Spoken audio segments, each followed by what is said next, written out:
Seja muito bem-vindo a mais um episódio do Pod Doutor, que é o seu podcast em saúde. Antes de começar o episódio de hoje, tem um recado para você, futuro pai e futura mãe.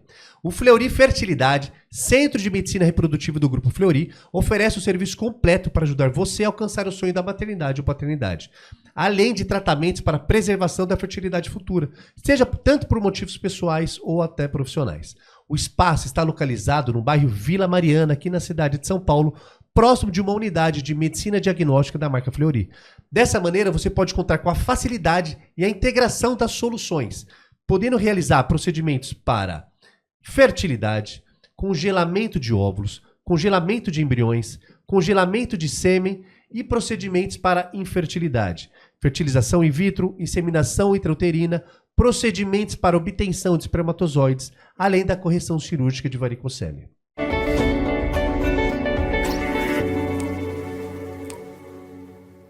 E aí, Dr. Sidney? Fala, Moisés, mais um episódio para você do Pod Doutor, o seu melhor podcast em saúde. Como você sabe, quem compartilha Pod Doutor espalha a saúde. Então, ó, já vai se inscrevendo no canal para que a gente possa continuar levando para você o nosso maior propósito, que é levar informação em saúde checada, informação boa. Você sabe que a internet, infelizmente, é recheada de fake news, de informações nem sempre confiáveis. E o nosso propósito é o contrário disso, é trazer para você informação boa, informação de qualidade. E como nós fazemos isso? Trazendo aqui as maiores autoridades em cada um dos assuntos que nos propomos aqui a discutir. Hoje temos a honra de receber aqui Dr. Daniel, coordenador médico do Serviço de Fertilidade do Fleury. É uma honra tê-lo aqui. Muito obrigado por aceitar o desafio de dividir conhecimento conosco, Daniel. Muito obrigado. Obrigado, Sidney. Obrigado, Moisés. É um prazer estarmos aqui. Vamos conversar bastante sobre reprodução humana. Vamos lá. Dr. Daniel, seja muito bem-vindo. A conversa de hoje será sobre infertilidade. Dr. Daniel, por que as mulheres estão tendo menos filhos hoje em dia? Então, essa é uma resposta bastante complexa, né, da gente responder assim com uma coisa única, mas o fato é que, se a gente for pensar lá atrás, isso vem desde a Revolução Industrial do século XIX. Interessante que na Revolução Industrial as pessoas, as grandes famílias inglesas, que tinham, né, uma ascensão cultural importante, enfim, começaram a perceber que faz muito mais sentido ter menos filhos e dar mais atenção para esses menos filhos do que ter uma prole extensa, até porque, né, uma prole grande significava assim, cuidar da área, né, quer dizer, ter mais gente para cuidar da família, cuidar dos seus pertences, mas com a Revolução Industrial isso começou a mudar, né, então a educação ela começou a ser mais importante do que ter, né, pessoas na família trabalhando, né, aquele trabalho manual, aquela coisa de, né, ter energia para fazer as coisas funcionarem. Então, essas poucas famílias inglesas começaram, então, de alguma certa forma, trazer para a sociedade inteira a cultura, né, de que, faz mais sentido ter menos filhos e dar coisas melhores para esses menos filhos do que ter uma prole muito grande. E aí começou, né? E aí, no século XX, veio, né, a história toda da revolução da mulher, da entrada da mulher no mercado de trabalho, o feminismo, enfim. Hoje a gente vê as mulheres entrando no mercado ou estando no mercado de trabalho de igual para igual com os homens, né? E isso começou a mudar esse processo, né, de ter muitos filhos. A partir da década de 50, 60, entrou o que a gente tem na política de métodos contraceptivos, né, da gente procurar realmente fornecer para as famílias uma melhor maneira, né, de formar a sua família ou quando formar a sua família. Então as mulheres começaram a entender, né, e tomar as rédeas da sua própria fertilidade, né? Então as mulheres entrando no mercado de trabalho, estudando mais, né, começaram a entender, aqui não faz mais sentido eu engravidar a partir dos 20, 21 anos, que era o que se tinha na década de 70. A primeira gravidez da década de 70 iniciava aos 21 anos, na média. Você sabe qual é a média hoje da primeira gravidez aqui em São Paulo, da mulher? Não, conte para nós, Daniel. Chutaria 30 anos. 30 anos. 30 a média. 29 anos. Caramba, esse muito é o número. alta. 29 anos é a média da primeira gestação aqui da mulher paulistana. Então, na realidade, não é uma questão fisiológica, não é uma questão de saúde, é uma questão adaptativa, uma questão social, cultural, comportamental. Então, percebeu-se que é mais interessante, então, dar qualidade, conforto para menos filhos do que ter um monte de filho para trabalhos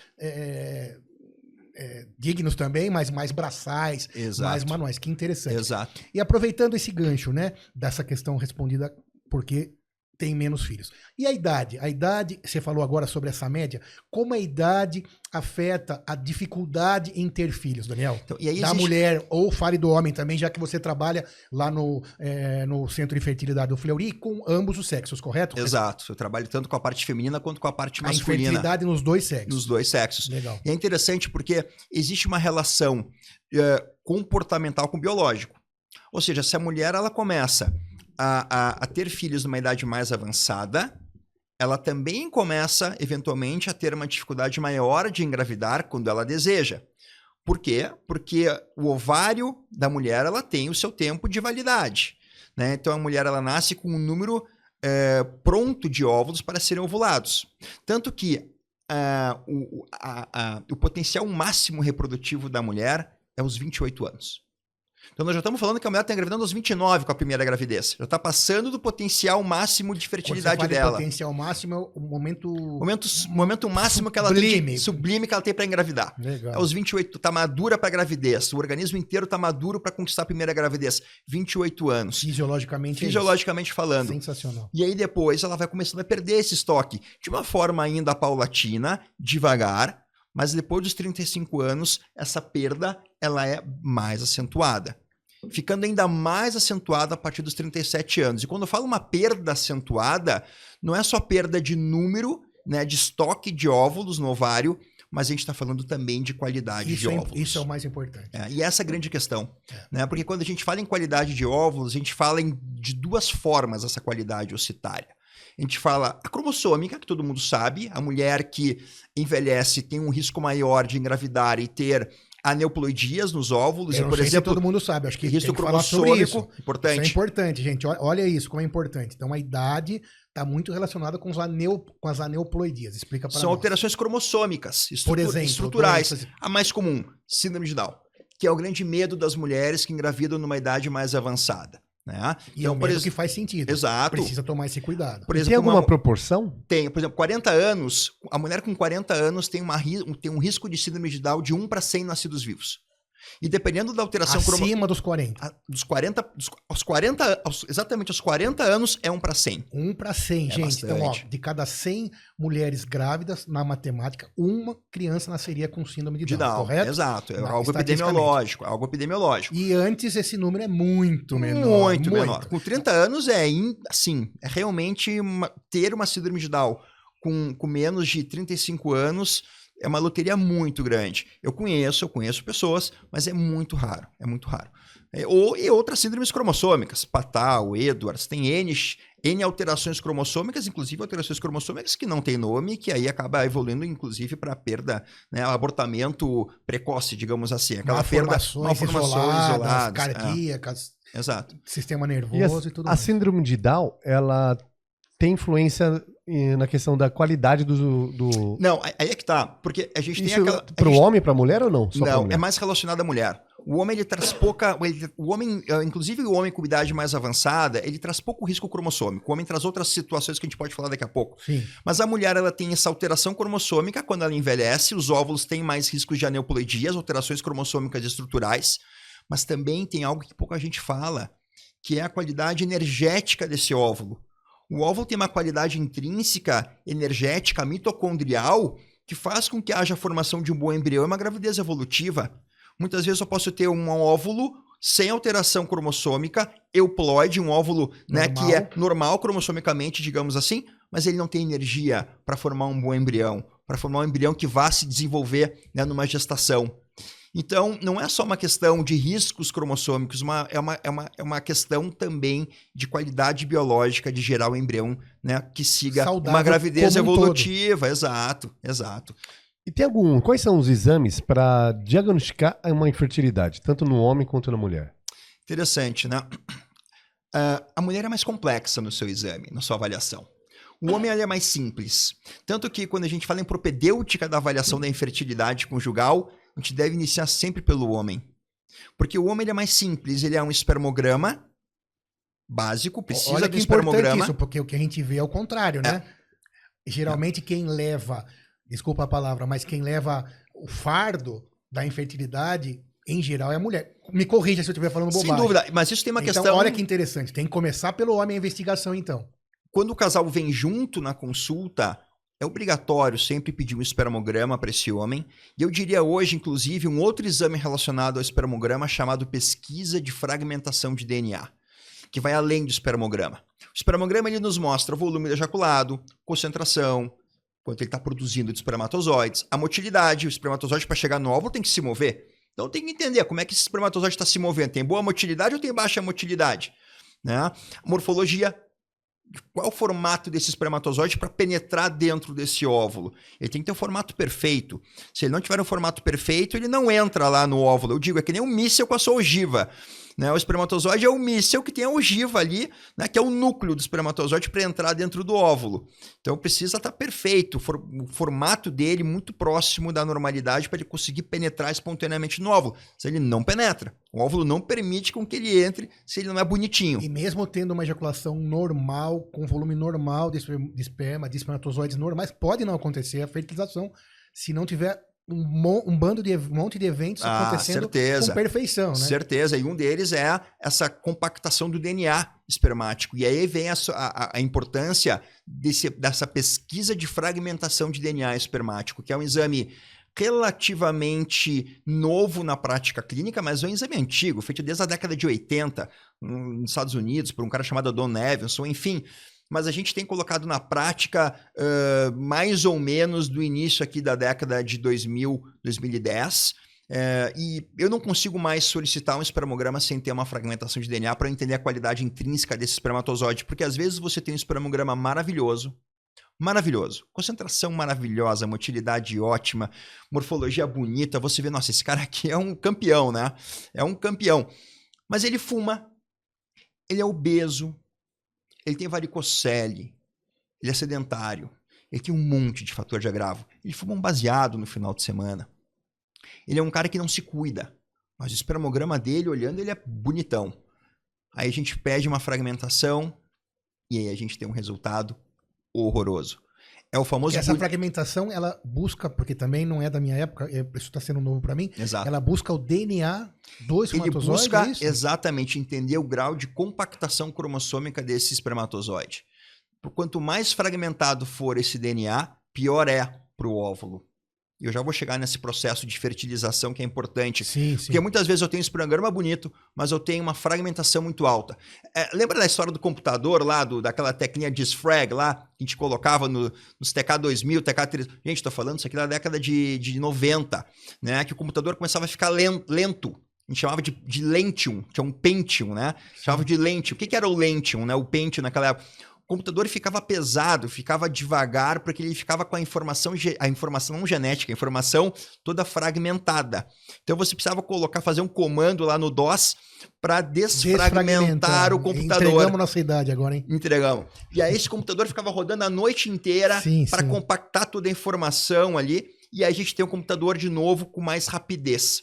A gente também acaba fragmentando com a nossa qualidade genética, e aí a gente precisa, de alguma maneira, entender. Nós estamos fragmentados ou nós estamos compactados? Quanto mais compactado for esse cromossomo, melhor para o óvulo. Deixa eu fazer uma pergunta. A gente veio até aqui, então você falou do espermograma, da motilidade, morfologia, quantidade, mas dessa fragmentação do DNA do espermatozoide relacionada à obesidade, sedentarismo, uso de drogas, cigarro e tal. Uma pergunta acho que deve estar passando na cabeça de quem está nos ouvindo. E se ele... Porque, então, o espermograma está ok. Uhum. A fragmentação não está legal. Está muito fragmentado, então não é um espermatozoide bom para fecundar e gerar um embrião saudável. E gera um risco maior, gera um risco maior de infertilidade. Muitas vezes o casal não engravida por conta disso. Então pode nem engravidar. Legal. Não engravida. Mas aí... Ou se engravida, tem um risco maior de perda. Já que a gente fala aqui que a informação é diamante da prevenção. Então, e se ele parar tudo isso? Se ele decidir falar, vou parar... Esse é o momento de perguntar isso, eu acho.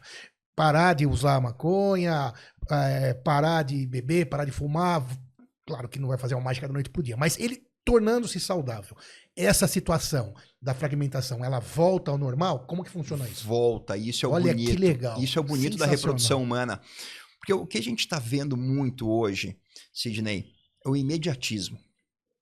Né? Puxa vida, a mulher que tem um fator aqui, o homem também tem outro. Gente, vamos para in vitro. Não engravidou, vamos para in vitro. Né? E não é assim, não deve ser assim. Muitas vezes o in vitro é a última solução. Não tem jeito como escapar da fertilização in vitro. Mas muitas vezes a gente consegue, né, ver o que tem de problema de base aqui. Vamos melhorar. Porque quando a gente fala vamos melhorar, eu estou melhorando a saúde global de homens e mulheres. E quando a gente tira os fatores de agravo, eu estou melhorando a saúde inteira, inclusive a saúde seminal. Porque o que é a infertilidade muitas vezes? É a consequência de que algo não está bem na saúde. Ou que a gente está se expondo a vários fatores de agravo que nós não deveríamos. Álcool em excesso, cigarro, sedentarismo, obesidade, são os principais, a varicocele. Tudo isso de uma vez. Tudo isso de uma vez pode, nem todo homem vai ter um problema, mas em homens suscetíveis isso pode gerar, né, uma grande perda de qualidade seminal e gerar uma infertilidade conjugal. Então o homem com um espermograma, mais a fragmentação de DNA, mais um exame físico bem feito, eventualmente com um exame de sangue e um ultrassom de bolsa testicular, a gente mata a charada. A gente entende o que está acontecendo. Agora a mulher não. A mulher é mais complexa. Eu não consigo. O exame físico do homem é fácil. Uma bolsa testicular está exposta. Eu consigo palpar o testículo. Eu consigo ver se o testículo está amolecido, que é ruim. Se o testículo está firme, que é bom, porque mostra que ele tem qualidade. O volume testicular, se ele é grande, se ele é pequeno. Se tem um vaso deferente. Se não tem um vaso deferente, eu penso em algumas outras doenças, como, por exemplo, fibrose cística, né, com a genesia de deferente. Se ele tem ou não tem a tal da varicocele, que é a principal causa de infertilidade masculina. Gente, olha que importante, 40% das causas de infertilidade primária do homem, ou seja, aquele homem que nunca engravidou, a varicocele é responsável. E o que é varicocele? Varicocele são as varizes das veias testiculares. A gente tem as varizes das pernas, as varizes dos membros inferiores. A gente tem as varizes da região anal, doença hemorroidária. E a gente tem as varizes da bolsa testicular. Varizes testiculares, chama-se varicocele. E a varicocele descobre fazendo um exame simples de ultrassom, por exemplo. Com um bom urologista. Ou até palpando, né? Ou até vendo. Somente. Moisés, com um bom urologista, a gente faz o diagnóstico de varicocele no exame físico. É impressionante.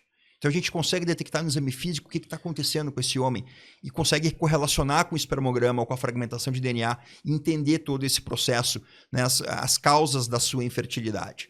Já que falamos do homem, aí antes da próxima pergunta, mas fala da mulher também, nessa mesma diretriz em relação à infertilidade, você deu uma aula aí de homem, mas no caso da mulher, conta também fatores comportamentais, como cigarro, obesidade? Diga-nos. Estilo de vida é tudo, né? Hoje na nossa vida, estilo de vida é tudo. E não só para as alterações de número, mas a gente tem, não dá nem... Tem epigenômica, né? Tem epigenética hoje, né? A gente sabe o quanto que o nosso estilo de vida acaba atrapalhando, acaba trazendo metilações e alterações na expressão gênica e fazendo com que a gente desligue alguns genes e a gente deixe de produzir algumas proteínas tão importantes para o nosso organismo, né? Isso já é bem estabelecido. Bem estabelecido. Que é uma coisa relativamente nova, também já é bem estabelecido. Bem estabelecido. Isso é um problema, porque se a gente gera um filho, gera um embrião com um gene desligado, por uma questão epigenética, esse gene ele passa para essa criança desligado e ele não liga mais. Poderia ser uma doença, então vai estar salvo dessa doença. Vai estar... Ou gerar uma doença no futuro. Ou gerar, que é o mais comum. Que é o mais comum. Então vamos lá, obesidade. Obesidade a gente sabe que gera alterações epigenéticas. Tá? E aí essa alteração epigenética gerada em quem? Né, na mulher. Agora obesidade grau 1, grau 2, grau 3 ou... Somente o grau extremo? Não, a obesidade, inclusive sobrepeso. Pode gerar já alterações epigenéticas. Aí, claro, existe, né, é difícil a gente precisar isso, mensurar isso. Mas voltando para a avaliação feminina, né, para a gente não perder as avaliações, a mulher ela é mais complexa. Primeiro porque no exame físico eu não consigo entender exatamente o que está acontecendo. Eu posso palpar um mioma, posso palpar ali uma placa de endometriose, mas eu preciso de exames de imagem. Obrigatoriamente eu preciso de exames de imagem. Um bom ultrassom transvaginal, eventualmente uma ressonância. Como estão as tubas dessa mulher? São tubas pérvias? São tubas compatíveis com uma gravidez natural? Eu não consigo fazer no exame físico. Eu preciso pedir um exame chamado esterossalpingografia, que é um raio-x da década, né, dos primórdios. Pô, você conhece bem, né, Sidney, esses exames de radiologia.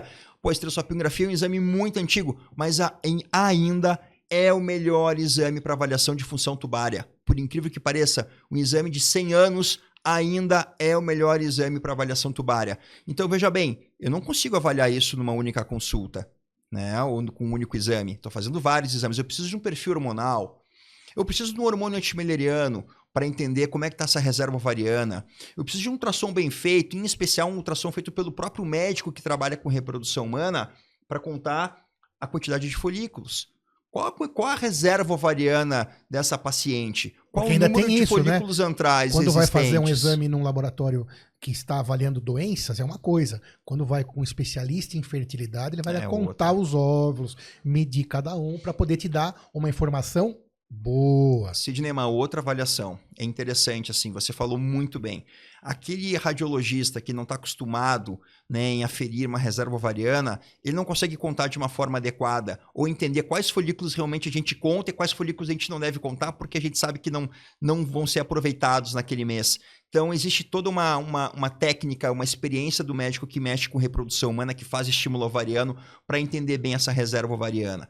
Então, precisa de perfil hormonal, exames genéticos, né? A gente sempre pede, de bom tom, pedir avaliação de cariótipo para homem e para mulher, até porque muitas vezes a gente faz as biópsias embrionárias. O cariótipo que é? Conta para nós. Cariótipo é exatamente... Mapinha genético. É uma mapinha genético, é a nossa avaliação estrutural cromossômica. É para saber se eu tenho ou não tenho uma síndrome de Down. Esse é o cariótipo. Ou outras coisas que você é adulto, mas não sabe que tem. Uma translocação equilibrada, por exemplo, alterações cromossômicas estruturais que se equilibraram e você tá tudo bem com você nasceu, você tem saúde, tá tudo certo. Mas daqui a pouco o seu filho não vai estar tudo certo porque você vai gerar para ele, pode lançar para ele ali um cromossomo alterado e esse cromossomo ele pode realmente não se reconfigurar e aí gerar um problema grave na prole. Então é importante também essa avaliação, né, genética. Então, muitas vezes a gente precisa de uma esteroscopia na mulher para entender a cavidade uterina, se tem um mioma submucoso, né, o que está com... Então, a mulher ela é mais complexa e ela realmente precisa de uma atenção maior em relação a esses exames de avaliação. Muito bem. E como tudo, na verdade, em medicina, ao mesmo tempo que você tem todos os recursos hoje disponíveis, tanto até muitas vezes no SUS, com um pouquinho mais de paciência, mas é complexo. Ao mesmo tempo que entrega, mas precisa de tempo, precisa de paciência, precisa, sobretudo, de um bom profissional, de um bom local também, para que você possa receber esses benefícios. Aí, dando mais um passo, né, Daniel? Aí, então, você fez a avaliação do homem em relação à infertilidade ou à fertilidade. Em relação à mulher, muito bem. Descobriu-se, então, que um dos dois é infértil. Posso usar essa palavra ou não? Pode. Tá. Um dos dois é infértil. Porque o conceito de infertilidade, a gente acabou não falando, mas é importante a gente definir. Sim, tem razão. Antes de eu fazer minha pergunta. É aquele casal que não engravida... Por quanto tempo? Após um ano de tentativas bem distribuídas ao longo do ciclo menstrual e, obviamente, sem uso de nenhum método contraceptivo. Um ano. Com um ano. Então, após um ano tentando, você, casal, você vai ser considerado infértil. E vamos lá. E aí, quais são os recursos para que você possa, então, ter a sua prole constituída normalmente? Minha pergunta é, o que é, então, a inseminação artificial? Fala, então, sobre esse recurso para aquele casal, então, que já tentou um ano, já fez todos esses exames, avaliou a trompa, avaliou o ovário, o mioma, o esperma e tal, não conseguiu em um ano. Sidney, nessa linha. Eu vou falar sobre os tratamentos de reprodução humana, mas eu vou falar ainda uma outra coisa sobre o conceito de infertilidade que é muito importante. Claro. Vocês sabiam que 60% dos casais engravidam nos primeiros 6 meses de tentativas? Não sabia. Então, em um ano de tentativas, 88% dos casais vão engravidar. Isso da população geral. Da população geral. Tá. Então, em um ano, 88% dos casais engravidam. Desses 88%, 60% vão engravidar nos primeiros 6 meses. E aí vem algo muito importante que eu queria colocar aqui. Aquelas mulheres de 35 anos para cima não devem esperar completar um ano de tentativas, sim, porque ela começa a perder potencial com mais rapidez. E ela vai ter uma chance muito pequena de engravidar a partir do segundo semestre. Porque se 60% engravidam nos primeiros 6 meses, mais ou menos aí uns 15, 20% vão engravidar no segundo semestre de tentativas, e é por isso que a gente fala, mulheres acima de 35 anos não esperem um ano. Vocês já não engravidaram da maneira mais prevalente nos primeiros... E faz muita diferença um ano para quem já tem 35. Não estou falando sobre a idade exatamente, gente, mas estou falando sobre um fato fisiológico que é o envelhecimento do óvulo, que nós estamos falando aqui. E só voltando à tua própria conta, né? Então quer dizer que 88% engravida no primeiro ano. Então nós temos aí, pelo menos tecnicamente, né, 12% de infertilidade. De 12 a 15% que é de muito. infertilidade. E só uma mulher de 35 anos que não engravidou, em quanto tempo ela já vai buscar ajuda? A partir de 3 meses, Quando 6 for- meses? Aquela mulher de 35 anos que não engravidou, depois de 6 meses já deve procurar Já tem que ir pra ajuda. Esse é o caminho. A mulher que é jovem, ela pode aguardar um ano. Porque ela tem aí 88% de chance de engravidar. Ela é jovem, tem 30 anos, 31 anos, pode aguardar um ano. Aquela que tem 35 anos para cima não deve aguardar um ano. Deu 6 meses, não engravidou, já procura uma avaliação. Com Perfeito. um ginecologista, com um urologista, com um especialista em fertilidade, que a gente chama de infertileuta, que é o especialista que mexe com reprodução humana no mercado. Legal. E aí, então, nos explique. Então, tentou 6 meses, aquela acima de 35, não conseguiu. População em geral tentou um ano, não conseguiu. E no segundo ano, qual é a chance de gravidez no segundo ano de tentativas? No segundo ano inteiro, No ano inteiro. Não engravidei no primeiro ano. Qual é a chance que eu tenho de gravidez no segundo ano de 30. tentativas? 30. 30%. Você, Moisés? Não tenho a mínima ideia. 6%. Putz. 6 a Eu abaixei 8%. pouco, né? Por isso que depois de um ano Já precisa, tá infértil, claro. procurar ajuda. Perfeito. Gente, nós usamos a matemática, a epidemiologia para trazer condutas médicas, né? Nós somos baseados em números. E é por isso que é tão importante a gente saber os números. Sem números, nós não somos nada. Esse 6% é a prova disso. Por isso que a sociedade americana ela é tão bem constituída no ponto de vista, né, de condutas em relação... Porque eles realmente conseguem tabelar tudo. Né? Nós temos essa dificuldade aqui no nosso país, né, de trazer métricas. As métricas nos trazem boas condutas, seja em qual for a área do conhecimento. Bom, mas então chegou nesses 12%, 15% de infertilidade, aquela pessoa, então já está nessa classificação. E aí, quais são os recursos da chamada, então, inseminação artificial? Conte-nos sobre isso. Então, quando a gente faz o diagnóstico, casal infértil, nós temos 2 caminhos. Um caminho de baixa complexidade e um caminho de alta complexidade. Alta complexidade os casais não querem nem escutar. Eles só querem escutar a baixa complexidade. Ou seja, com alguma coisinha leve, eu consigo engravidar. É isso que todo mundo quer. Eu também gostaria, se eu tivesse... Exato, eu também. Eu também gostaria de algo simples. Né? Que Inicialmente, pelo menos. Exato. A questão é que o algo simples não é o mais prevalente. Não é comum. Até pode se tornar comum se a gente nem entende que existe ali algo para ser restaurado. Mas não é tão comum isso. Não é tão prevalente. O mais comum é a gente realmente precisar de uma alta complexidade. Agora, o que é a baixa complexidade? São 2 tipos de tratamentos. Primeiro, namoro programado. O coito programado. Ou seja, o que a gente identifica? A gente identifica ali um grau mínimo de desovulia, uma alteração ovulatória, um sêmen bom, mas o casal daqui a pouco não se encontra tanto, né, na relação sexual. Não tá praticando muito. Não tá praticando porque muito. tem que perguntar isso pro casal, né? Muito, tem que entender a frequência, né? Questões religiosas. Tem um monte de várias situações. coisas. Às vezes o casal é muito amigo e não tem, né, aquele sex appeal e acaba não tendo muita relação sexual. E aí você faz o namoro programado e a coisa dá certo, né? Posição tem a ver também? Não. Pouco, né? Pouco. Zero. Não. Frequência só vai lembrei de aumentar a outra probabilidade. coisa. Como eu também trabalhei muito com diagnóstico por imagem, tem a questão do útero, porque às vezes você recebe teu exame, Sim. seu útero é retrovertido. É lenda também, né? Lenda. É só uma posição do útero Uma em relação mas à não pelve. atrapalha a Exato, infertilidade, não. Legal. Nada. Pode ser médio, antivertido, Porque tudo tem certo. posições naturais, fisiológicas do útero, Moisés. É. Então, às vezes, eu ouvia falar muito isso, eu fazia um exame, aí no laudo sai lá que o útero é retrovertido, então não tem nada a ver com fertilidade. É que existia uma correlação de útero retrovertido com aderências, especialmente com aderências voltadas pela relacionadas com a endometriose. E a endometriose é uma grande questão de infertilidade feminina. Mas não necessariamente o útero retrovertido vai ter endometriose. Sozinho, claro. Entendeu? Então, a gente tem o namoro programado, uma coisa muito simples, a gente só, né, faz alguns ultrassons, entende que ela vai ovular, e a gente pode até dar um remedinho ali para realmente, né, favorecer a ovulação, faz o trigger que a gente chama, né, favorece a ovulação. Um remedinho para favorecer a ovulação. Isso. E namorar de maneira adequada. Nos dias programados ali pelo médico. Então, é uma ideia. E a outra é uma inseminação intrauterina. A inseminação intrauterina é um pouquinho diferente. Peraí, estamos na baixa complexidade ainda? Baixa complexidade. Vamos lá. E aí, vamos começar a falar agora dos nomes corretos, Sidney. Namoro programado, ou coito programado, e a inseminação intrauterina, ou, como alguns falam, inseminação artificial. Isso é baixa complexidade. Inseminação intrauterina é diferente de fertilização in vitro. São coisas diferentes. Tudo isso são técnicas de reprodução assistida. Então, existem técnicas de reprodução assistida de baixa complexidade e de alta complexidade. A baixa complexidade, por enquanto, está em medicamentos e fertilização no útero. Natural. Natural. Exato. Eu uso o próprio corpo... Não, mas fala como é essa daí, essa Isso, segunda. vamos falar. Eu uso o próprio corpo da mulher para ocorrer, né, a fertilização. Ou seja, tudo acontece dentro do organismo feminino.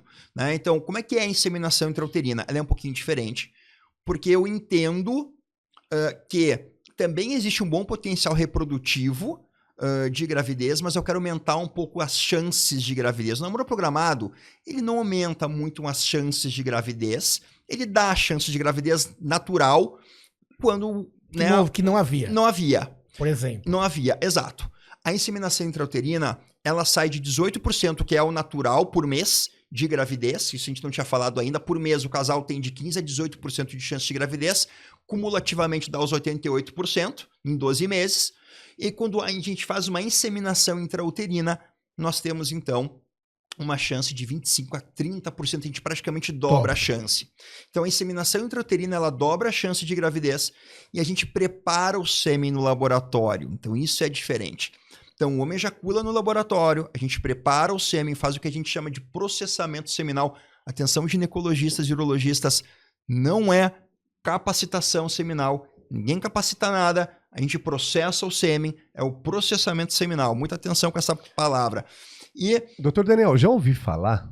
Doutor Sidney, vi na internet. Ih, veio na internet, já ferrou. O espermatozoide não morre pela luz ou pela temperatura assim que sai do corpo humano masculino? Não. O espermatozoide ele se mantém por um bom tempo vivo, mesmo em condições não tão ótimas ou condições mais adversas. Claro que ele vai durar menos, né? Ou no frio e coisa e tal, ou no muito calor, ele vai perder a motilidade, ele vai perder a sua vitalidade. Mas ele se mantém bem. No corpo, no organismo feminino, ele pode ficar até 5 dias vivo. É muito interessante então, ele isso. pode estar lá esperando uma ovulação até, então... Por isso tanto que as tabelinhas falham tanto. Né? Exato. Tanto que a maior chance de gravidez natural acontece 2 dias antes da ovulação. Não é no dia da ovulação. Acontece 2 dias antes da ovulação. No coito, você fala. No namoro, em gravidez natural, ou no coito, enfim, né? Ou na própria inseminação intrauterina, a gente costuma fazer antes. Na inseminação, a gente não faz no dia da ovulação, a gente faz antes. Porque o espermatozoide ele vai estar lá esperando o óvulo já, né, na ampola ali tubária. Agora, na inseminação, a gente prepara o sêmen, a gente processa o sêmen, a gente coloca em 0,5 ml uma grande quantidade de espermatozoides móveis com a melhor morfologia que esse homem tem. Você seleciona. Seleciona, faz uma seleção, um processamento seminal. E aí a gente estimula a mulher também, seja com medicação via oral ou, preferencialmente, com um pouquinho de remédio injetável subcutâneo, hormônios, né, gonadotrofinas, que é o próprio FSH e LH. Então a gente estimula ali 1, 2 folículos, não passando de 3 para evitar um risco de gemelaridade grande. O ideal é 1 a 2 folículos no máximo. Então aí a gente dispara a ovulação também com o trigger, que a gente chama, com medicamentos especiais, que a gente dispara a ovulação. E antes da que a ovulação ocorra, né, a paciente ela vai no consultório médico, vai no laboratório, né, vai no Fleury Fertilidade lá fazer a sua inseminação intrauterina. E aí a gente coloca com uma cânula, um catéter, isso que eu ia perguntar, dentro da cavidade uterina, e a gente coloca o sêmen já dentro da cavidade uterina. Como se fosse uma ejaculação. Como se fosse uma ejaculação, mas só aí que no lugar certinho. dentro do útero. Claro. Não pelo canal vaginal. Não no fundo vaginal, porque naturalmente é no fundo vaginal que o sêmen fica e o sêmen vai entrando lá no orifício do colo uterino, passa pelo orifício externo, orifício interno, até chegar no útero. Na inseminação, não. Nós já temos o sêmen preparadíssimo dentro da cavidade uterina. A gente facilita esse processo para o casal. Perfeito. Mas assim, de novo, a baixa complexidade é aquele empurrãozinho. Estamos na baixa ainda. O casal tem uma chance grande de gravidez natural. Eu até brinco às vezes, gente, assim, vem um casal, eu não vejo nada de muito importante. Um casal com pouco tempo de infertilidade, casal jovem, tudo certinho, tá tudo certo, assim, um casal preocupado. Eu falo assim, gente, aqui nós temos que tratar com urgência. Aí o casal me olha assim, como assim, doutor? Tratar com urgência, o que está acontecendo? Não, porque se eu não tratar vocês agora, vocês engravidam naturalmente.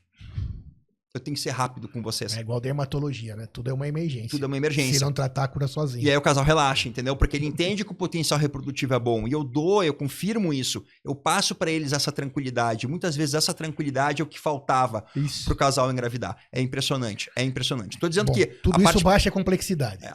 Isso é uma pergunta também que me surgiu. Quanto é o tempo que a pessoa despende, então, nessa situação de preparar o esperma e fazer a medicação de estímulo ovariano?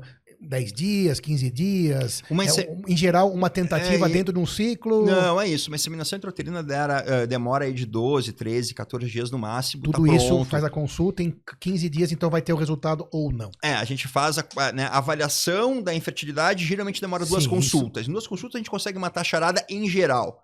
Tá? Em geral. Vem, chega, avalia, pede exames, retorna e a gente já consegue dar o resultado da grande maioria dos casais. Aquela história de infertilidade sem causa aparente, não sei o que está acontecendo, hoje cada vez é mais raro, porque a medicina está muito avançada nos processos diagnósticos. Então, legal isso. Então, se você está passando por um médico, você que está vendo aqui esse podcast aqui, está passando por um médico, o médico não descobriu o que vocês têm, pega uma segunda opinião, porque hoje é muito raro a gente ter uma infertilidade sem causa aparente. Nós temos bons médicos e bons meios diagnósticos para entender o que está acontecendo, né? E hoje, eu não tenho medo de falar isso. Eu consigo fazer um diagnóstico de infertilidade conjugal em 90% a 95% dos casos dos meus pacientes. Perfeito. E, bom, falamos da baixa complexidade, antes da pergunta depois do Moisés, e alta complexidade, já que você estava nessa... Já estamos na hora de perguntar isso? Vamos embora. Então, a baixa complexidade é onde a gente fica feliz, né, de oferecer para o paciente, o paciente adora, exato. E aí vem a alta complexidade, que é a famosa fertilização in vitro. Que é a mais comum, dito. Que é o tratamento. A alta complexidade, ela é isso. Ela é a fertilização in vitro. A fertilização in vitro, ela tem 2 tipos. Mas a mais comum, quando eu disse, eu não me expressei bem, doutor Daniel. Entre a cada 10 casais, quantos serão fertilização de uma maneira mais... Baixa complexidade. Exato, e alta complexidade? Eu tenho uma amostra viciada. Se a gente for num ginecologista geral, eventualmente a baixa complexidade vai ser proposto com mais frequência. Mas quando o casal ele procura já um centro de reprodução humana de alta complexidade, a proporção vai ser 9:1. E de alta excelência, né? De cada 10 casais avaliados, provavelmente 9 eu vou indicar fertilização in vitro e 1 eu vou indicar inseminação intrauterina. Porque já passaram por outros colegas. Já passaram e eventualmente já fizeram. E eventualmente já fizeram namoro programado, até inseminação. Então, quando chega até a mim, é porque o caso já é grave. Ou em colegas que trabalham com reprodução humana, porque a coisa é grave, não funcionou com o ginecologista, não funcionou com o geral, e aí veio para cá. Perfeito. Bom, a gente ia falar da fertilização in vitro. A fertilização in vitro, então, o que é, né, a fertilização? Bom, é a formação de um embrião dentro do laboratório, dentro de uma plaquinha in vitro, né? Fora do corpo da mulher. Fora do corpo da mulher. Então, a base, ela funciona parecida com a inseminação no início. Eu tenho que estimular a mulher a produzir folículos. Que são os óvulos. Que são os que pode ter futuros óvulos. Que são os futuros óvulos. Cada folículo pode ter um óvulo ou nenhum. Né? Então, assim, diferentemente da inseminação, que eu preciso ser comedido em relação ao estímulo ovariano, que daqui a pouco ela vai ter 4, 5, 6 folículos, daqui a pouco eu vou lá 4, 5, 6 óvulos, e aí ela pode ter 4, 5, 6 filhos, que não dá. Né? Não é legal uma mulher engravidar de 6 filhos, né? Um erro médico estrondoso, né? Na inseminação eu tenho que ter esse cuidado de estimular o mínimo possível, ter 1 ou 2 folículos. Na fertilização in vitro eu quero exatamente o oposto. Eu quero estimular tudo que esse ovário possa me dar. Então, se esse ovário tem 20 folículos, eu quero ter 20 folículos crescendo. Eu quero ter 20 óvulos, se for possível, né? Eu buscar na captação de óvulos, na captação oocitária, que ocorre no centro de reprodução humana, dentro do laboratório de reprodução humana. Você vai colher esse óvulo lá do ovário da mulher. Exato. Através de um equipamento, através de um ultrassom. Um ultrassom transvaginal com uma agulha, para quem está me olhando aqui, desse tamanho, uma agulha grande, né? Uma agulha específica para colher o líquido folicular. A gente não enxerga óvulo no ultrassom, né, Sidney? Claro. Então a gente colhe o líquido folicular, a gente entrega esse líquido folicular para o laboratório, o embriologista ele avalia na hora o líquido folicular e me fala, Daniel, veio óvulo. Daniel, não veio óvulo. E assim por E diante. um procedimento ultra seguro, só para quem está ouvindo também. Eu ia perguntar se a mulher Super sente dor seguro. também ou não. Pensa, por exemplo, numa biópsia Endoscopia. de próstata. Endoscopia. Pode ser endoscopia também, mas Para as ultra mulheres seguro. aqui, para as mulheres que estão nos escutando, uma endoscopia Indolor. indolor, ela vai estar sedada, ela pode sentir um pouquinho de cólica. Algumas mulheres não sentem absolutamente nada depois da captação. Mas 100% seguro, que é o mais 100% importante. seguro. 100%. Os riscos são muito pequenos. Em mãos experientes. Em mãos experientes. obviamente. Claro que isso é importante, né? Todo procedimento médico existe um risco, mas os riscos, como o Sidney falou, são muito pequenos. O risco maior é sangramento, né? O sangramento pós-captação de óvulos, enfim, mas é muito, muito pequeno esse risco. E feito num lugar seguro, com todo equipamento, com toda a estrutura, fica ainda com risco muito, muito menor. Então, é importante, então, lembrar para as mulheres, é um procedimento muito tranquilo, a sedação é como se fosse uma endoscopia. Quem fez uma endoscopia digestiva alta, uma colonoscopia, é igual. As mulheres gostam, né? Porque dão aquele relaxamento depois de alguns dias de bastante tensão. E eu acho que a grande questão da fertilização in vitro, Moisés, é a tensão emocional que as mulheres sentem nesse tratamento. E não é tanto o uso da medicação, para a grande maioria das mulheres, o uso da medicação injetável, ela é tranquila. E ela ocorre por mais ou menos 10 dias, ela é rápida.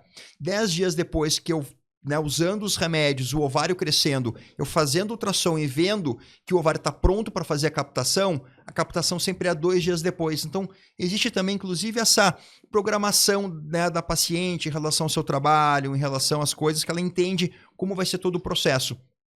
O que pega mesmo é a parte emocional. E aí, vai vir óvulos? Qual a qualidade desses óvulos? Né? No dia da captação, o homem geralmente ejacula para a gente ter o espermatozoide. Então, a gente tem um óvulo, a gente tem o espermatozoide, a gente leva para o laboratório isso e os embriologistas vão formar o embrião dentro do laboratório. E aí nós temos de 5 a 7 dias de realmente bastante expectativa na formação desses embriões. Então, durante os 5, 7 dias, por enquanto ele está na cápsula, no laboratório. No laboratório. Deu certo. Dentro de uma estufa. Né? A gente no Fleury Fertilidade tem uma estufa maravilhosa chamada Embryoscope. Né? O que é essa estufa Embryoscope? É uma estufa que a gente coloca ali o embriãozinho, né? O óvulo fertilizado, né? O óvulo injetado, né? Pelo espermatozoide, e ele fica ali e não sai mais dali. Então, é uma estufa que vai tirando fotografias, né, de minuto a minuto, que a gente chama de time-lapse. Então, a gente tem um filmezinho desse embrião. O embriologista não precisa mais tirar o embrião da estufa, colocar no microscópio, avaliar, tirar foto e devolver para a estufa. Ele não sai mais da casinha dele até a hora de ser colocado. Quanto tempo, mais ou menos? De 5 a até 7 ser dias. implantado. 5 a 7 5 dias. a 7 dias, aí você implanta ele no mesmo lugar de um desenvolvimento de um feto normal. Exato. Pelo Aí, mesmo método, como se fosse uma uma inseminação. Exatamente. Como se fosse uma inseminação intrauterina, só que eu faço uma transferência embrionária. Então esse é o nome. A fertilização in vitro, ela forma um embrião dentro do laboratório. Esse embrião ele é formado, ele pode ser transferido a fresco no 5º dia ou biopsiado e congelado para ser transferido depois. Aí nós E temos a quanto história tempo da depois? biópsia. E aí, independente, a gente pode deixar esse embrião aí congelado por anos e anos. Não existe um limite de tempo, né, de dizer se esse embrião vai perder ou não qualidade. A gente acredita que não perca a qualidade, porque a gente tem, né, uma criopreservação em nitrogênio líquido a menos 193. O metabolismo, ele zera. O metabolismo desse embrião, ele fica zerado, esperando. E fica viável por tantos anos. Fica viável por X anos. Muito bem. Vamos supor, então, que a pessoa está nessa questão da infertilidade ou não está, um assunto que me surgiu aqui, então, que é o nosso tema principal, a mulher que tem uma programação de vida diferente hoje, que nós estamos falando sobre trabalho, sobre qualidade de vida, a mulher prefere engravidar mais tarde. Muito bem, aí a gente falou sobre o limite de 35 anos. Legal. Falamos sobre as fertilizações, a fertilização in vitro, mas ela não quer ter filhos no momento, nem usar a de baixa complexidade, nem a de alta complexidade. Aí a questão do congelar óvulos, que a gente vê muito por aí, é uma novidade, pelo menos idos de 90, quando eu ainda estava na faculdade, não era uma coisa tão comum. Me conta sobre isso, a questão da mulher pensar no futuro, qual a idade ideal para ela congelar óvulos. Se vocês fazem isso lá no serviço de vocês, conta sobre os equipamentos, qual a complexidade de tudo isso. O congelamento de óvulos veio com muita força na pandemia, né? Ele já existia, o congelamento social, ele foi colocado pela Sociedade Americana de Medicina Reprodutiva como uma técnica autorizada, né, para uso clínico, deixou de ser um uso experimental a partir de 2012. 2012. Então eu pensei que tinha faltado na aula. Não, você não faltou. Tive essa aula mesmo. Claro que algumas clínicas já faziam congelamento de óvulos, né? Mas ele não era ainda tido como uma técnica não experimental. Exato, era uma técnica experimental na época e deixou de ser em 2012. E a pandemia, ela acelerou esse processo, essa preocupação das mulheres em preservar sua fertilidade. Muitas mulheres se separaram, sem ter filhos. Esse é o motivo. Claro, muitas mulheres com a pandemia entenderam, puxa, mas e agora que eu tô em casa? O pessoal passou a pensar mais na saúde também, né? Como um todo. Isso vale para as famílias, nas empresas, isso aconteceu muito, né? A pandemia trouxe uma visão diferente do que a gente tinha em relação aos profissionais de saúde, a própria saúde. Então aumentou o número de mulheres procurando para congelar óvulos. Exato. Acho que a pandemia também trouxe um tempo que as pessoas às vezes não tinham para pensar em outras coisas, né? Sim. A pandemia às vezes assim, olha, tô em casa e agora eu preciso pensar na minha vida. Nelas mesmas. Né? Nelas mesmas. E na correria do dia a dia a gente acaba não tendo esse tempo e a pandemia gerou esse tempo por um determinado período, gerou esse tempo de vamos pensar agora na minha vida. Né? O que vai ser da minha vida? Então, o congelamento de óvulos ele veio com muita força, né, nesse período de pandemia. Ele continua sendo ainda bastante procurado pelas mulheres, se fala cada vez mais sobre isso. A grande questão é que ainda a grande maioria das mulheres que nos procuram tem 35 anos para cima para congelar os óvulos. E aí vem aquela questão que eu comentei antes. Mais alterações cromossômicas, menor energia mitocondrial desses óvulos, para ter um bom resultado após o descongelamento. Então, o ideal sempre é congelar os óvulos antes. Nos 28 lá que você 28, falou. 29, 30 anos. E aí eu queria passar um conceito diferente. A gente sempre fala muito do conceito de formação de família do ponto de vista contraceptivo. Né? A gente sempre pensou muito da forma contraceptiva. Com razão, né? A gente tem as pílulas, tem o DIU, tem a vasectomia, a gente fala muito sobre isso. Você falou por décadas sobre a importância do planejamento familiar do modo contraceptivo. Como não ter 10, 12 filhos, né? Mas não se fala do planejamento familiar conceptivo. O oposto. E agora eu acho que é a hora da gente começar a falar. Até porque a gente está vai entrar em algumas poucas décadas numa crise demográfica importante. Então é importante agora nós começarmos a entender que a gente vai precisar entrar num planejamento conceptivo. E isso vai sim precisar também ser olhado pelas mulheres. Né? Um olhar completamente oposto do que vem sendo feito nos dias de hoje. E eventualmente congelar óvulos é um método conceptivo, é um planejamento conceptivo futuro, mas ele não é completo. A gente não sabe se esses óvulos vão descongelar bem, a grande maioria descongela bem em mulheres mais jovens, mas precisa de espermatozoide, precisa formar embrião bonito, precisa engravidar. A fertilização in vitro não é 100%. As taxas boas de reprodução hoje assistida no mundo, né, nas grandes clínicas do Fleury, fertilidade hoje tem uma taxa de gravidez média de 65%. É maravilhoso. Na in vitro. Na in vitro. Aproveitando para fazer uma pergunta. Mas não é 100%. Quantos embriões se coloca nesse método? Hoje, nós priorizamos um embrião euploide. Quando a gente faz a biópsia... perfeito. Quando a gente faz a biópsia embrionária e entende que esse embrião é geneticamente normal, nós devemos sempre transferir um embrião por vez. E ficam os outros congelados. Ficam os outros congelados. Lá no nitrogênio líquido. Lá no nitrogênio líquido. Aí se não der certo aquele, você pode... Descongela mais um. E aí, eventualmente, se depois de 2, 3 tentativas não funcionou, não engravidou, a gente pode começar a descongelar mais de um embrião e transferir 2 embriões. De uma mesma vez. De uma mesma vez. Mas, idealmente, para evitar risco de gemelaridade, por que isso? Quando eu transfiro 2 embriões de uma vez só, eu aumento em mais ou menos 5% a chance de gravidez. Mas eu aumento o risco de gemelaridade de mais ou menos 1 a 2%, 5% no máximo, para 28%. E aí já é uma gravidez De risco. mais arriscada, Então, né? quando eu coloco 2 embriões de uma vez só, eu aumento o risco de gemelaridade de 28%. É muita coisa.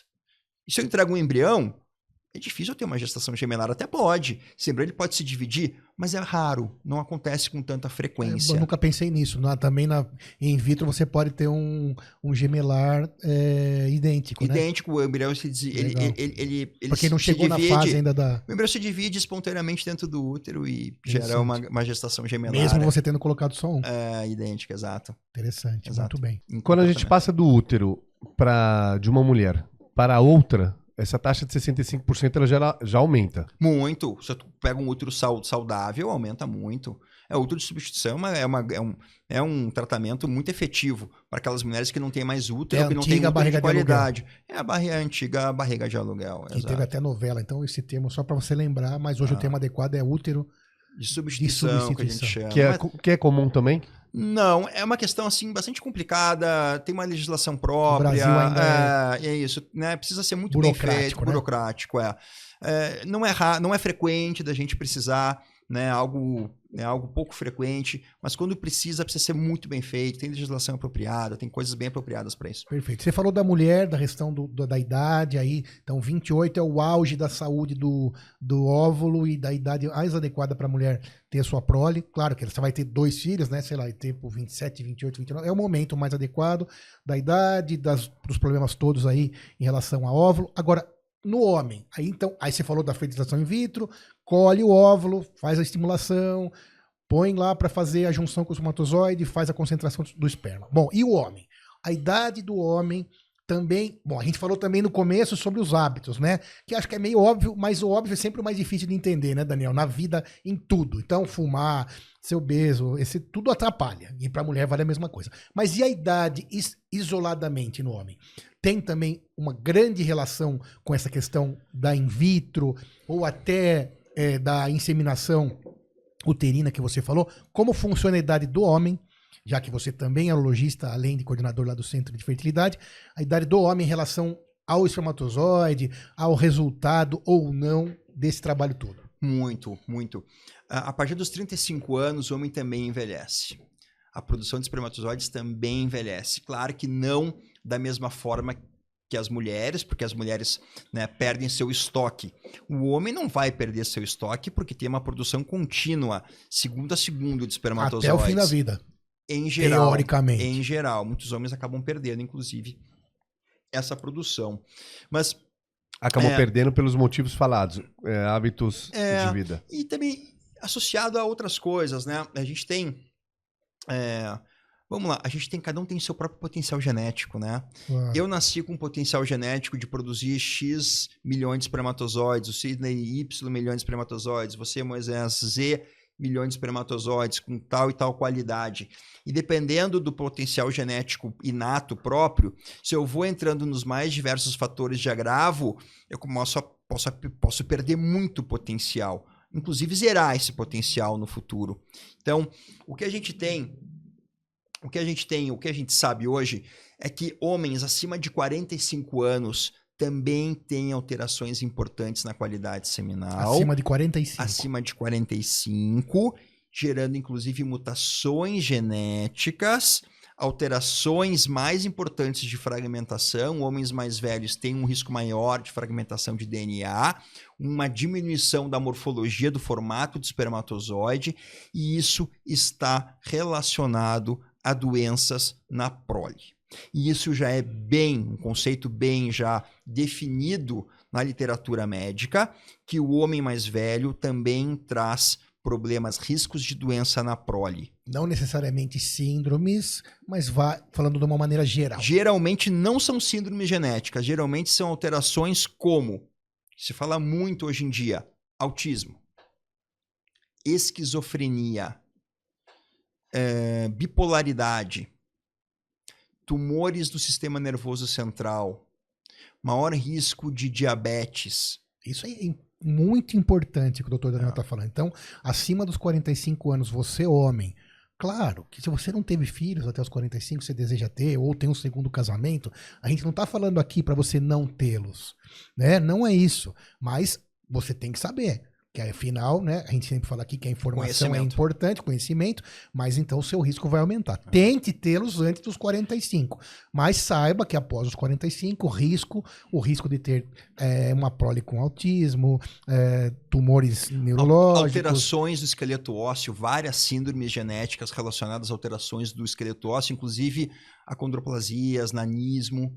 Né? A gente tem muitas alterações ósseas relacionadas à idade paterna avançada. Então, isso tem que ser muito considerado, porque também o homem, né, Daniel? A mulher passou a ter essa questão social diferente, mas o homem também.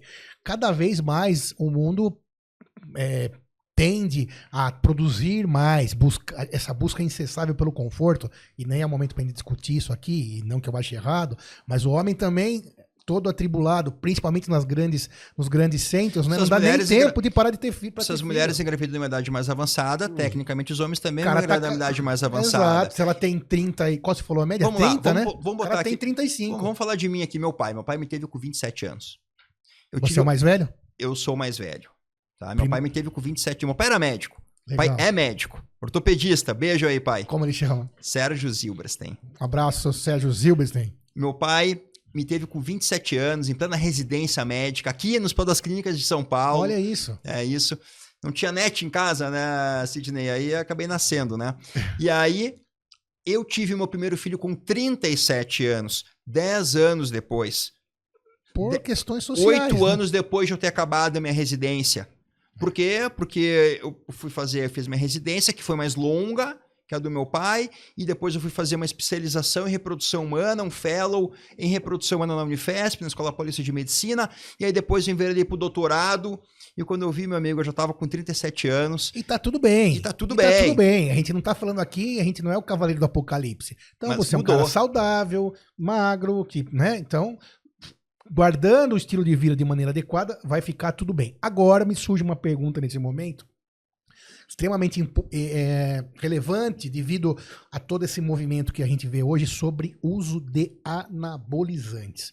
Isso já, se você puxasse, acho que qualquer pessoa, qualquer homem em geral, né? Porque acho que é mais em homem, né? Mas essas questões aí de cultura do corpo, mulher também. Não, eu acho que tá Também. pros dois lados. Os dois? dois Desculpa, lados. tá bom. Você...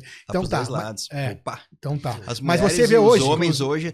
maromba, mais, etc. né? Também não estou falando o que eu acho sobre isso, mas como funciona esses usos, né, do que o pessoal fala do suco, do anabolizante em doses suprafisiológicas, acima da fisiologia, como funciona isso na fertilidade, já que então você falou das mulheres, tanto no homem como na mulher. Eu sou muito procurado por homens que utilizam testosterona, anabolizantes, e vão tentar engravidar suas parceiras e a coisa não funciona, né? Eles chegam, inclusive, com um espermograma mostrando ali a azospermia. Tem a relação normal, a ereção normal, Tudo normal. mas acaba não engravidando. Não engravida e já me traz até o espermograma. Doutor, e agora? O que eu faço com isso daqui? Ele me mostra um espermograma feito lá no Fleury, Paraíso, um grande centro de laboratório de análise seminal. E ele mostra ali, olha aqui, ó, zerado. Doutor, Esse hemograma tá sem esse espermatozoide. espermograma, zero espermatozoides. E aí eu olho pro paciente e já sei o que é, né? Por óbvio, né? É o paciente fortinho, é o paciente musculoso, né? E aí, bom, aí é um trabalho grande, porque... Entre os 20 e 30 anos, vamos dizer assim. Até mais, Ou até mais. 40 anos, 45 anos, né? Hoje os homens estão muito mais vaidosos do que eram no passado, né? Então, o culto ao corpo realmente ele é, né? E se propaga isso nas mídias sociais e tudo mais, nos meios sociais. Então, precisa entender primeiro que vai precisar parar de usar. Não tem jeito. Porque o que acontece quando se usa testosterona? O nível de testosterona, ele fica altíssimo Que no você sangue. artificialmente injetou. Isso. Então, aquele homem que usa anabolizantes ou testosterona, enfim, fica muito alto no sangue. Essa testosterona muito alta, ela inibe o eixo. Então, ela inibe o FSH e inibe o LH, ou seja, inibe as gonadotrofinas. Ela fala pro teu cérebro, para tuas glândulas que tá tudo bem, tá cheio, Tô cheio de posso testosterona. parar de produzir. E inibe os hormônios que são responsáveis pelo funcionamento testicular. Natural. Se eu não tenho, natural, se eu não tenho um FSH e eu não tenho um LH, o testículo para de funcionar. Para de funcionar. Não tem jeito. Eu falo assim, eu tenho algumas aulas muito legais, assim, né, de homeostasia testicular, de homeostase testicular, e falo assim, qual é a gasolina do testículo para produzir espermatozoides? É o FSH. A gasolina é o FSH. E para produzir testosterona no testículo, o que precisa? Precisa do óleo. Ou, aliás, o que precisa para produzir o óleo? É o LH. O óleo é a testosterona. Então, um carro, ele precisa da gasolina e do óleo para andar. O testículo, para produzir espermatozoides, ele precisa do FSH e precisa da testosterona. Precisa de testosterona. A questão é que quando os homens utilizam testosterona e a testosterona fica alta no sangue e zera a produção de LH, que é o que estimula a produção de testosterona intratesticular, o testículo fica sem testosterona, zero. Por quê? Porque essa testosterona que está no sangue, química, ela não passa pela barreira hematotesticular. Então eu fico com um testículo zerado de testosterona. O carro não tem óleo. Vocês entenderam? Embora eu tenha uma testosterona muito alta no sangue, no meu testículo eu tenho zero testosterona. Porque o eixo está inibido. Isso durante o uso. Durante o uso. Durante o uso. Por quanto tempo? Então, todo o tempo que estiver usando. Todo o tempo que estiver usando. O problema é que se o testículo não está produzindo a sua própria testosterona e não está produzindo o FSH, o que acontece com um órgão que não trabalha? Vai atrofiando. Ele atrofia. Isso é grave. O que é atrofia? É a morte celular. Eu estou perdendo a apoptose celular. Irreversível. E eventualmente pode ser irreversível. O que acontece? Então, aquele homem que está usando testosterona em altas doses por muitos anos, ele fica com FSH e LH inibido por muitos anos, o testículo ele atrofia, ele fica pequeno, e quando ele solta a testosterona, ele não usa mais testo e quer tentar reaver a produção de hormônios, o testículo não responde mais, ele perdeu as células. E aí o que acontece com o FSH e o LH, que estavam inibidos? Eles vão lá para cima. Porque o organismo entende, o testículo não está funcionando, então eu preciso dar mais gasolina, preciso dar mais LH, né, mais FSH, para esse testículo funcionar. E ainda dá tempo? Só que o motor estragou. Morreu Morreu o motor. E aí, eventualmente, não dá tempo. Em quanto tempo isso? Eu sei que, não sei se é uma Isso pergunta variável. que faz sentido, mas Sidney, uma ideia de tempo. Variável. Porque cada um tem o seu próprio potencial reprodutivo. Claro. Várias pessoas que fazem uso, às vezes fazem uso em salvas, não usam contínuo, e aí o testículo às vezes recupera um pouco. Dano sempre tem. A questão é saber, né, qual o dano final e clinicamente, e se tem a recuperação desse dano. Clinicamente daria para, teoricamente, avaliar pelo tamanho do testículo. Ou eu tô falando uma bobagem? A gente não consegue, pelo tamanho do volume testicular, dizer se ele vai voltar a produzir espermatozoides ou não. O fato é, se o paciente fala, doutor, eu senti que o meu testículo atrofiou, ele diminuiu. Isso já é um Geralmente sinal de sinal alerta ruim. importante. Sinal ruim. É mais que o amarelo? É vermelho esse sinal já? Ele ou no mínimo amarelo? Ele é aquele... Sabe quando a gente passa o amarelo e dá vermelho? Sim, é aquela isso. passadinha que Aquela tem que... passadinha ali que passou no amarelo, mas quando passou por baixo do sinal deu vermelho. Para meus filhos eu falo, não, para antes. A minha cunhada já falava, não, agora é hora de acelerar. Fala... Mais ou menos isso. Aí, mas já tá naquele amarelo no pro vermelho. Então é aí. grave, então saiba disso. A gente continua tendo livre-arbítrio, né, Moisés? Mas isso você tem que saber que realmente não há forma segura de usar isso. E vamos lá, Sidney. Se você quer usar muito anabolizante, porque para sua vida isso é importante, cada um tem seu livre-arbítrio, e você tem alguma certa preocupação de gravidez futura, de ser, né, da paternidade, congela sêmen antes. Faz o espermograma, congela teu sêmen. Real. Isso. E se for usar anabolizante, meu amigo, que faça com uma pessoa que cuide da sua saúde, que faça exames de rotina, que entenda como você está, porque o anabolizante também vai trazer consequências, outras consequências, né, nos outros órgãos, coração, fígado, rim. Então, assim, precisa cuidar da sua saúde, não é só a beleza externa, né? Claro, precisa entender o que você está fazendo com a sua saúde. Já que temos essa liberdade, né? Então, o corpo é seu, aprenda, se informe. Não há estudos que garantam a segurança de usos supra-fisiológicos, nenhum ainda. Da reposição são outro episódio. Existe até estudos que tornam um pouco mais seguro, mas do supra não existe, né? A reposição hormonal, quando necessária, por conta conta de uma disfunção androgênica, né? O DAEM, que a gente chama, né? Que é o envelhecimento masculino, claro, isso é outra, outra história. Isso é vida. Outra história, qualidade de vida como as mulheres fazem, né, no climatério. Exato. Né? Então, assim, na menopausa. Então, mesmo na reposição masculina da testosterona, tem o bloqueio do eixo? Excelente pergunta. Oi, desculpa? Mesmo na reposição hormonal dos homens, fisiológica, tem o bloqueio do eixo? Tem. Porque tá vendo de tem o fora. bloqueio 100%? Tem, pode desbloquear 100% também. Isso acontece com muita frequência. Pode ou sempre, será? Na grande maioria das vezes bloqueia. Porque com parou uso de contínuo, porque essa testosterona suprafisiológica ou próxima do limite superior pode gerar sim uma diminuição do eixo. Então a reposição também, óbvio, tem que fazer com cuidado com acompanhamento. Isso, com acompanhamento médico. Qualquer uso de testosterona tem risco de perda de potencial reprodutivo. Qualquer uso, mesmo sendo reposição por medicamente recomendada, ou por hipo. Né? Por exemplo, um homem com hipogonadismo hipogonadotrófico. Tá? E, enfim, precisa de testosterona para ter os caracteres secundários, para ter libido, para viver, ter qualidade de vida, ter energia, né? Essa testosterona ela prejudica a produção ela prejudica a produção de espermatozoide. Nós falamos do homem e na mulher com o uso de anabolizante. Mesma coisa, ela também tem disfunções ovarianas do eixo da adrenal, enfim, perfil, do próprio eixo hipófise, hipotálamo, hipófise ovário.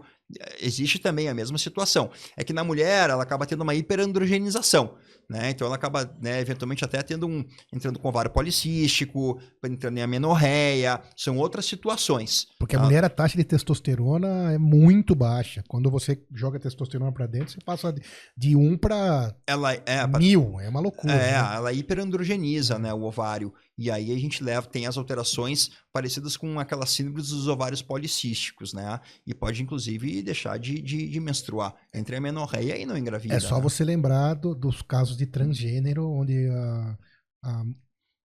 o homem trans usa a testosterona para se transformar, né? E esse também é capítulo que a gente já teve aqui. Então, barba, voz grossa. Isso a testosterona tem uma ação muito importante. Muito bem. Exato. Por isso que é importante, né, nessa transformação de gênero, também se preocupar com a preservação de fertilidade. E essa é algo muito importante. A gente fala muito de preservação de fertilidade, né, ligada à oncofertilidade. Antes de fazer ao aparecimento de tumores, antes de fazer quimio e radioterapia, a gente fala muito sobre isso. Mas a gente tem uma população crescendo, importante, né, que são os transgêneros que querem mudar o seu sexo, seja com a parte hormonal ou com cirurgia de redesignação, né, de sexo. E aí a gente tem que proteger. Então, aqueles homens que querem virar mulheres, as mulheres transgêneras, eles podem congelar seu sêmen antes de usar estradiol. E vice-versa. As mulheres que querem virar homens trans precisam, né, seria muito legal se elas congelassem os seus óvulos ou já embriões, enfim, né, para ter a sua fertilidade preservada no futuro. Se assim você decidir, exato. Se assim você decidir, exato. Moisés, aprendeu bastante? Demais, obrigado, doutor. Sensacional, Daniel. Deixa uma mensagem final aí sobre essa tua área de atuação incrível, né, sobre esse ambiente incrível que você vive, ajudando pessoas a ter o que é mais bonito, que é família, que é se reproduzir. Deixa uma mensagem final. Eu acho que é importante, quando um casal ele procura um especialista, primeiro é procurar um especialista muito bem formado, né? Hoje essa semana saiu uma situação muito importante, né, de uma má prática médica relacionada à reprodução humana. Tá? Então, é importante sempre você procurar profissionais muito bem formados, em especial nas grandes universidades do nosso país. Segundo, não procurem ser imediatista nesse processo. Procure um profissional e procure entender as causas de infertilidade. Não façam bypass, né? Não entenda que você é infértil e vá procurar a fertilização in vitro como o tratamento de tudo, porque muitas vezes não dá certo. Nós precisamos ter bons gametas para formar bons embriões. E muitas vezes bons gametas passa por um cuidado prévio da saúde. Se está obeso, tentar perder um pouco de peso. Se está sedentário, começar a fazer atividade física, parar de fumar. Né? Hoje tem os vapes, né? Tem o narguilé, que é muito comum o seu uso. O uso da própria maconha. Né? Fazer atividade física. Se tem varicocele e tem o sêmen alterado, opera a varicocele, melhora teu sêmen, diminui o estresse oxidativo. Então, cuide da sua saúde, porque você vai melhorar o potencial dos seus gametas. E se precisar de uma fertilização in vitro, ela tem uma chance muito maior de ter sucesso. Sensacional. Doutor Daniel, sorte de todos os pacientes que o tem como médico. Moisés, obrigado. Obrigado. Pessoal que está aí, obrigado. Compartilhe, espalhe saúde. Pessoal do estúdio, obrigado. Até o próximo Pode Doutor. Valeu. Saúde para todos.